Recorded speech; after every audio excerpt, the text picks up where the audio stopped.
Greetings from South Louisiana Cajun Country.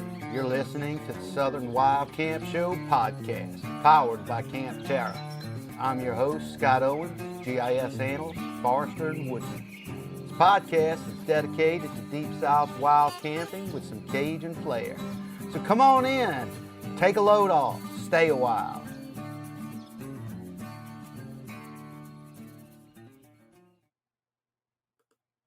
All right, welcome to today's Southern Wild Camp Show podcast. This is your host, Scott Owens, and this is episode 2. Today's show is going to be, what is the Campterra Wild Camp Report? Okay, what is that?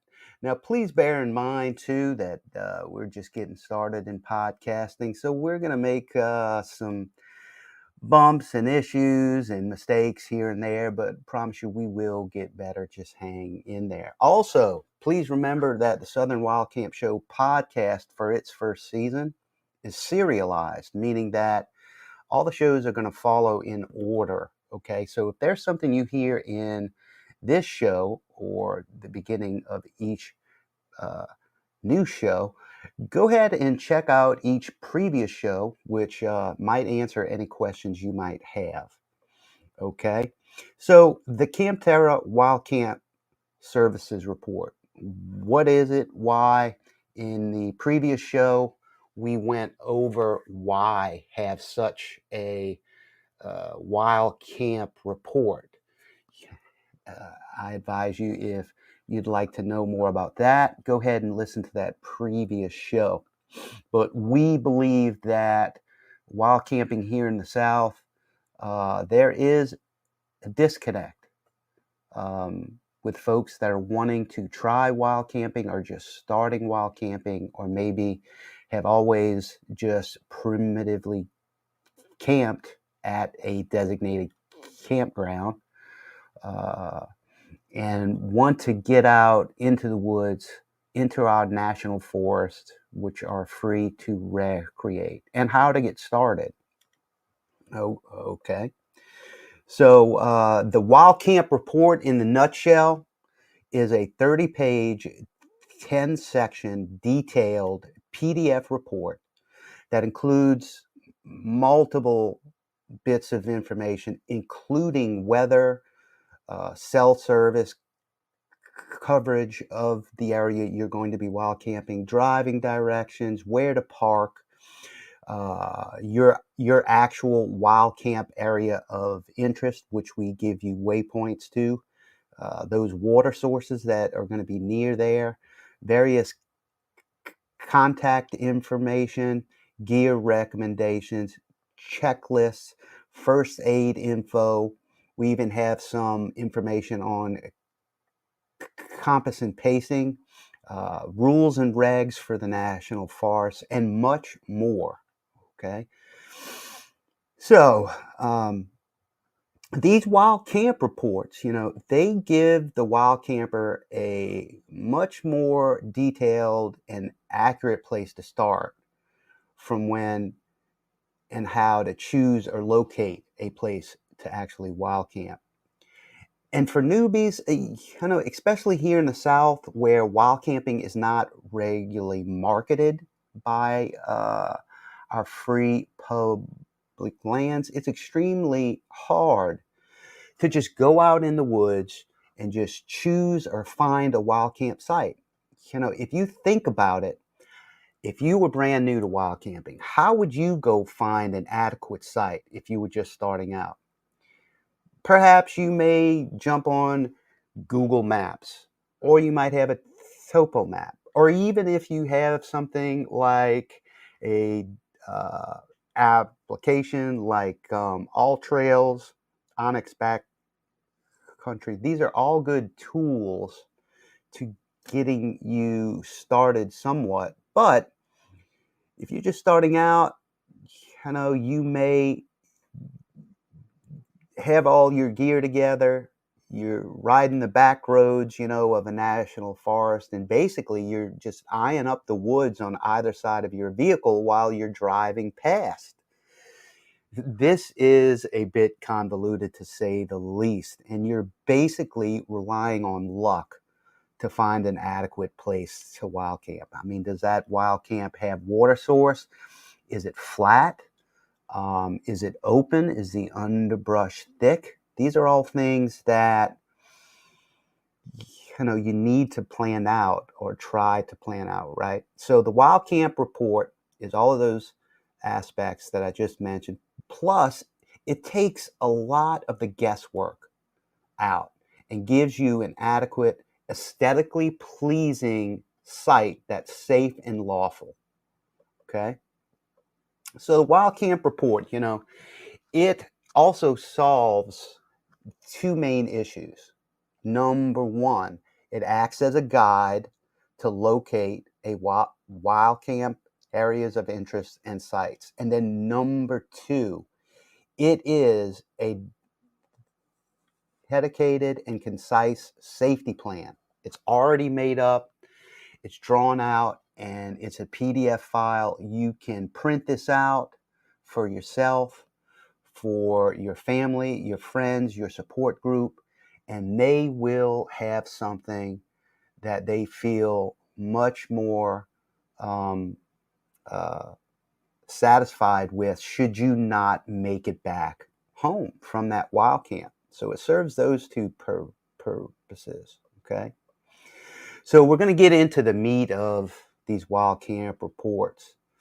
I have some notes here, so I am going to be reading a bit, but I'm also going to elaborate as well, so bear with me here.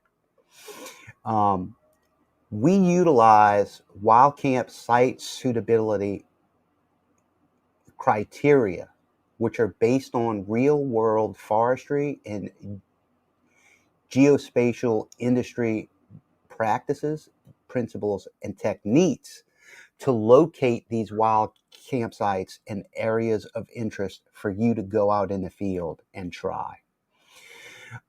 We use 7 categories for this criteria. Number 1, it has to be lawful public land access, whether it's free, paid, or permission-based.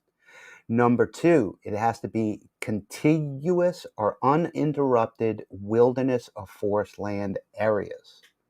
Number 3, we must have hardwood delineation, elevation, and habitat diversity. That site must have those 3 things.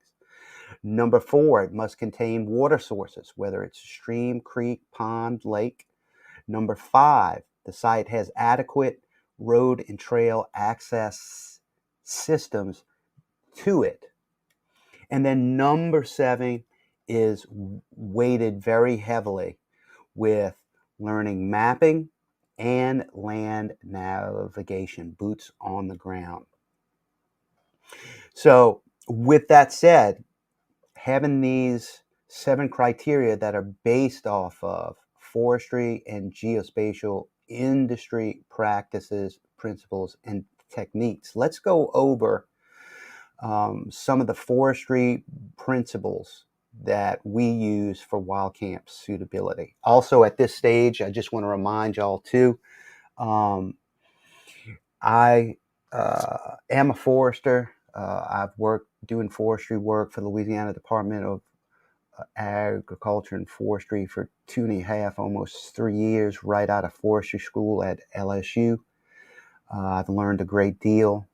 These principles and practices that I've learned come through in my knowledge, skills,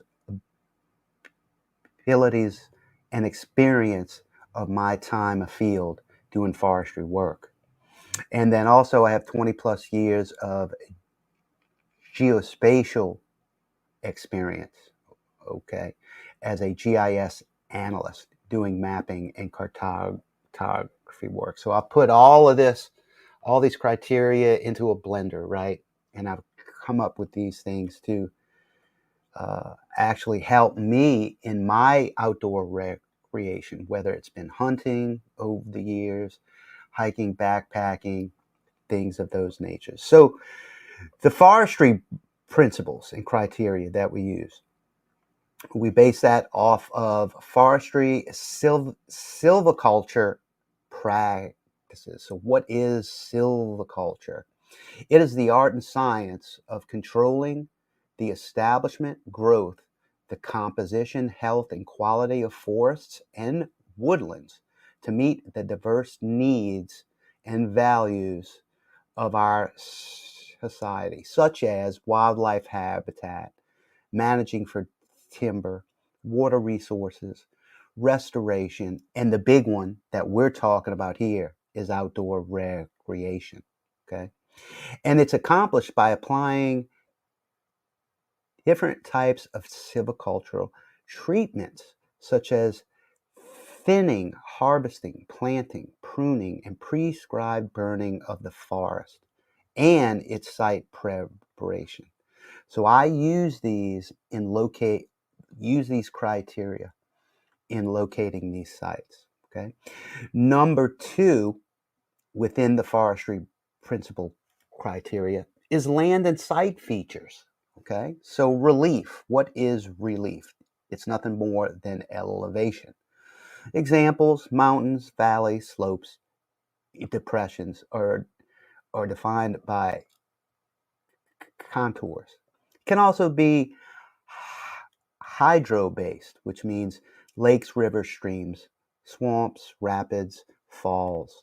Okay. And then in the next land and site feature is vegetation. So it's the wooded areas itself. So a lot goes into these wild camping sites to find areas within vegetation that you're not pitching a tent or hanging a hammock in some thick underbrush. We're looking for pockets or plots that are relatively flat and open of unwanted underbrush. So that's the vegetation part of it. Next is transportation when it comes to land and site features. So you're utilizing and viewing roads, trails, bridges, things of those natures, pipelines, gas lines, rights of ways. Next are boundaries. Where your boundaries of free uh, uh, Forest Service lands. You need to know that. Okay. And then, we're also utilizing toponymy, which is place names, water, feature names, landform names, and boundary names. Okay. The third aspect of forestry principles that goes into locating these wild campsites are the basics. You might hear this when you are learning about topo maps and land navigation. These are critical. Hilltops, which are the highest points of elevation in a rise. Ridge lines, which are a series of hilltops. Saddles, which is a low area between two hilltops. And draws, which are low areas of elevation spanning from a saddle with high ground on each side. And then you have valleys, which are lower elevations running between ridge lines, usually areas near streams or wetter land areas. Okay.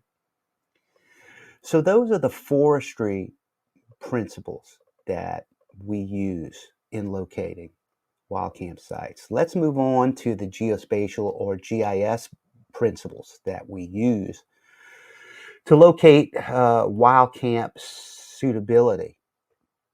So the big one, okay, that most people kind of know or recognize is aerial photographs and aerial interpretation. Okay, examples of this: Google Maps, Bing Maps, USGS Maps, USGS quarter quads. Okay, these are aerial flight surveys done usually spanning between 5 and 10 years old. Okay, if you're lucky, someone like myself who is in the geospatial industry, we have access to additional geographic data sets that we'll go into in a moment that aren't privy to the public. So we might have access to aerial data sets that are anywhere from 2 to 5 years old, which is better. Okay, it's better than your Google Maps or Bing Maps or USGS type data. So that's one big help. And air photos record all visible features on the Earth's surface from an overhead perspective. Okay. Although the features are visible, they are not always easy to identify, and especially in a contiguous, uninterrupted national forest. You may have various woods roads, logging roads, and trails that are completely omitted due to the crowns of all of the trees. Okay?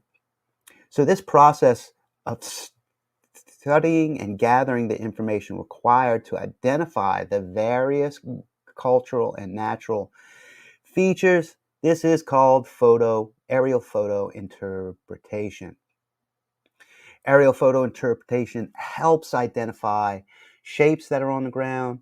You can adequately, if you learn how to do it, sizes of things, the colors and tones mean things, shadows and time.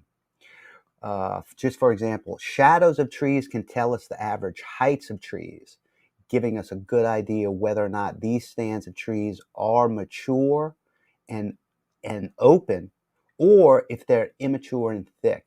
Also, the size radius of the crowns of the trees can also tell us the same information and confirm that it is a mature stand of trees. Okay? So the second aspect of the geospatial or GIS principles is spatial data itself. Spatial data is the geographic data and information that is defined in having a relative association with actual features on the ground of the earth. Examples include vector data, which may show points, lines, and areas to determine places of interest, roads, trails, water sources, and boundaries. These are things we may be totally comfortable with seeing with some of our navigation apps. You know, you drop a waypoint on your Onyx Backcountry or All Trails app, it's a waypoint. That is a point feature. Okay, that is vector data. So you have a base map, which could be your aerial data or a topographical map or a streets map. Then you have vector data that overlays onto the top that will be points, lines, and areas, otherwise known in the GIS realm as polygons. Okay. And some of those point features that you may recognize are dropping a waypoint, adding some notes or labeling that waypoint, choosing a color or an icon style. Okay. A line feature may be a recorded track. If you want to record your track on a nav app, simply click that feature and it'll start recording that line. That is a line feature, right? Or you could draw one in. It doesn't have to be a recorded track.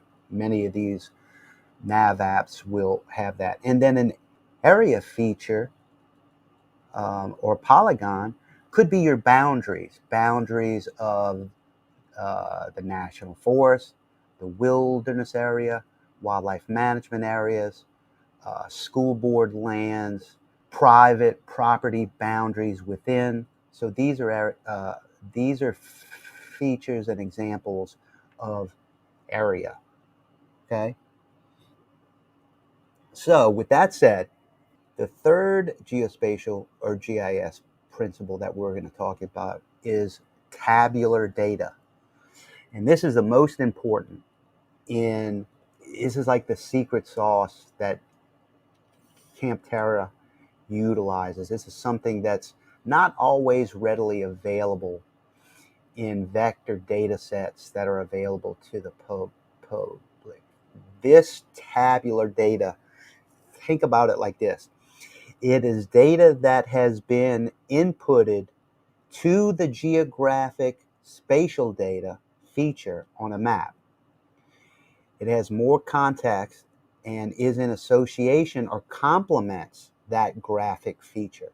For example, in a full GIS mapping solution, clicking on a graphical feature such as the point, the line, or the area graphic, additional information about that feature is associated, such as if we click on a stream feature, which is a vector line, which is part of spatial data.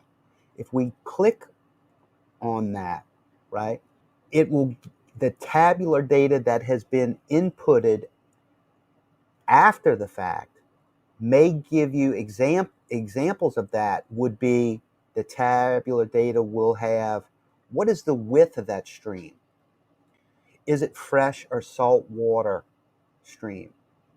What are the flood stages of that stream? How long is the stream and where does it start and end? How does it flow? Okay.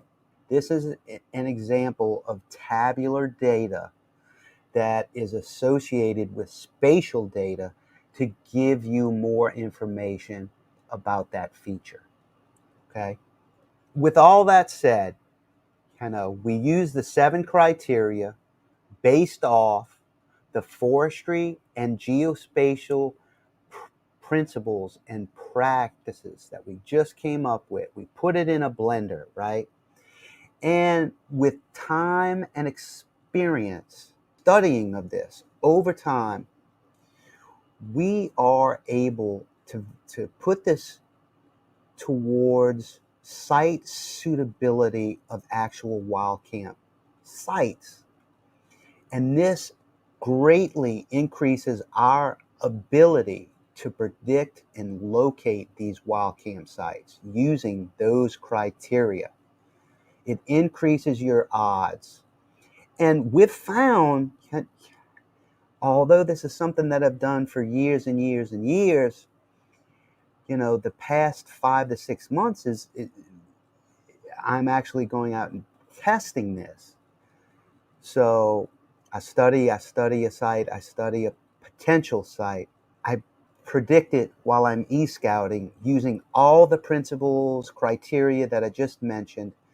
And then I plan and go out in the field and put boots on the ground and we test these sites. And what we have found that it vastly increases the odds and has yielded very surprising results with high success rates.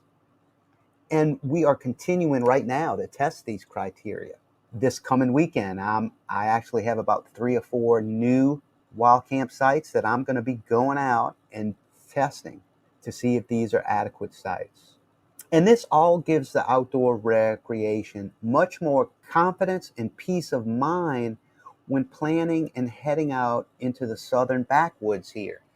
Now, all of this is geared towards southern wild camping. In our previous show, we discussed why we think there is a need for aid in wild camping here, based off the fact that it's just not widely marketed or practiced as compared to out west or maybe in the Northeast.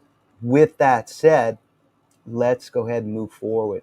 Our Campterra Wild Camp reports include all of this information, but we offer 2 different reports. There's a Tier 1 and a Tier 2 report.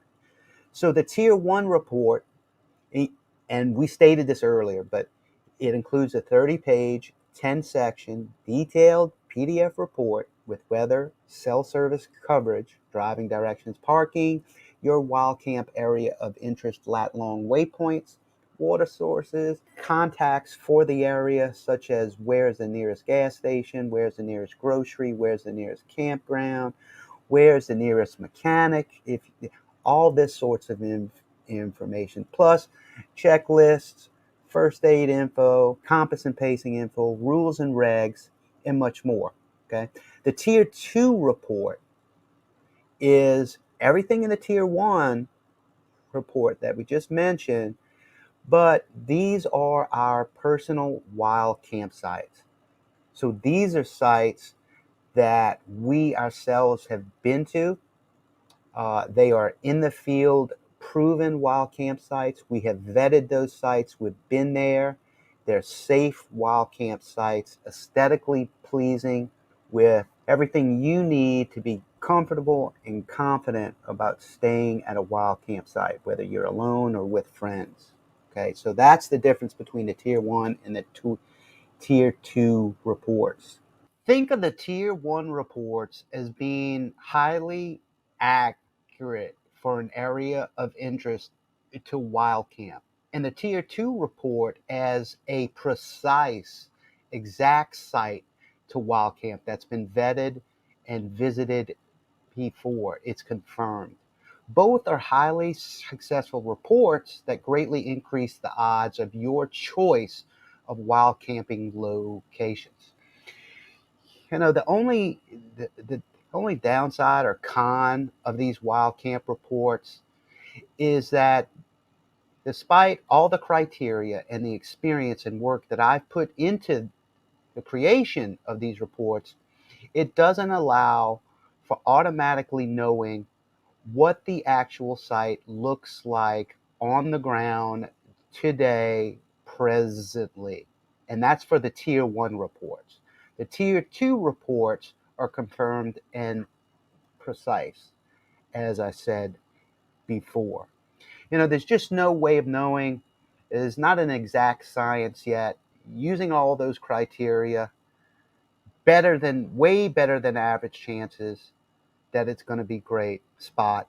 But last month they could have clear cut that area, and not having like a satellite to give me highly accurate, zoomed in, large scale mapping of an area right now today, right? Okay, we're not the government or the military. We'll never have access to stuff like that, but it's about as close as you're going to get. And if something does happen where you order a tier one report and you go out there and it's clear cut, that's why we give you something to fall back on. We give you the nearest campground to that location, so your adventure, your efforts to get packed up and to go out there aren't completely hosed or scrubbed. You could head off to that campground and camp primitively there,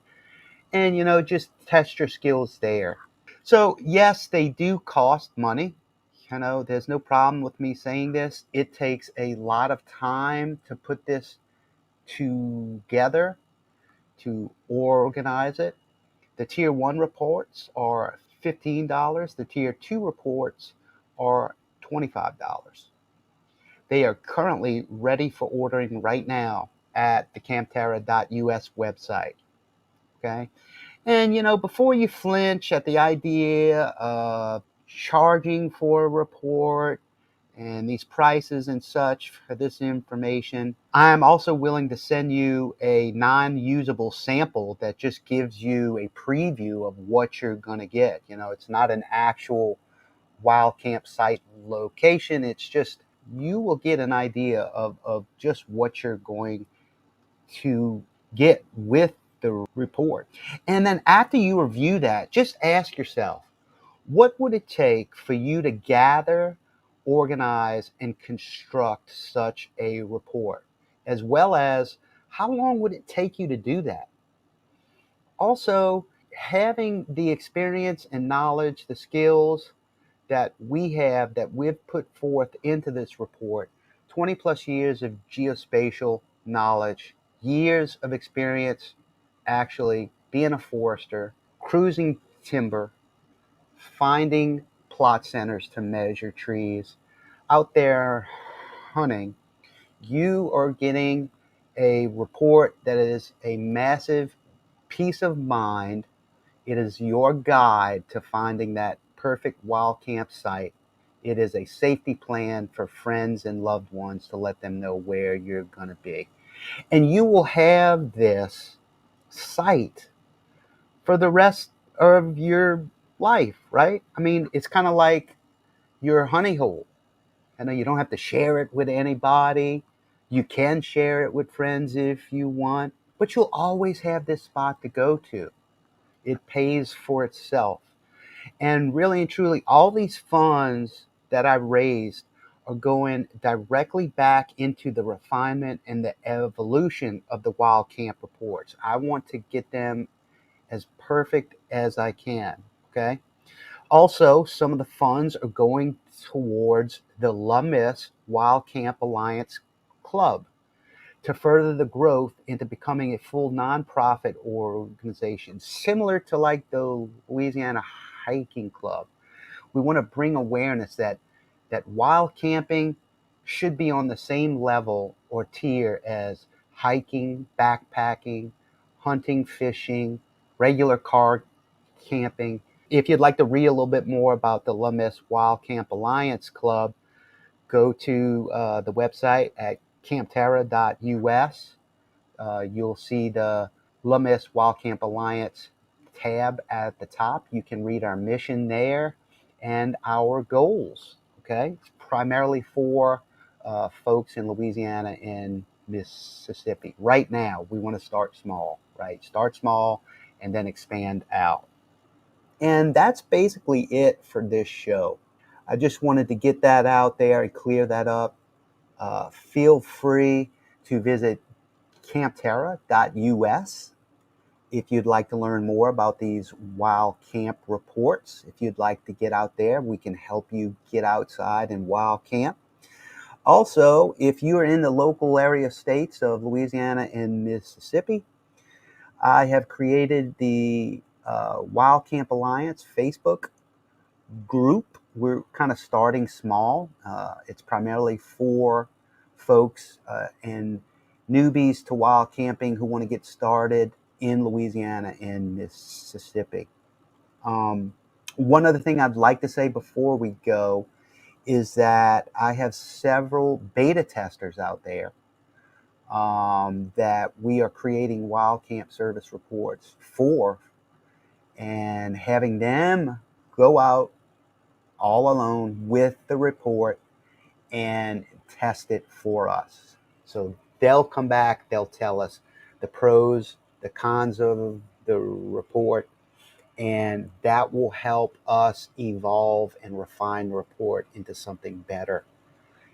If you would like to be a beta tester, head on over to campterra.us. Find my email address, send me an email, let's connect and chat, and you too can be a beta tester while we are running this right now. With that said, that is all for today. Join us for our next show where we will discuss the 12 criteria in getting started in wild camping. Please remember to subscribe and share the podcast. It helps a great deal. Consider leaving us some comments and reviews. Our social media links are in the show notes below. Be sure to check those out. Until next time, get outside and recharge.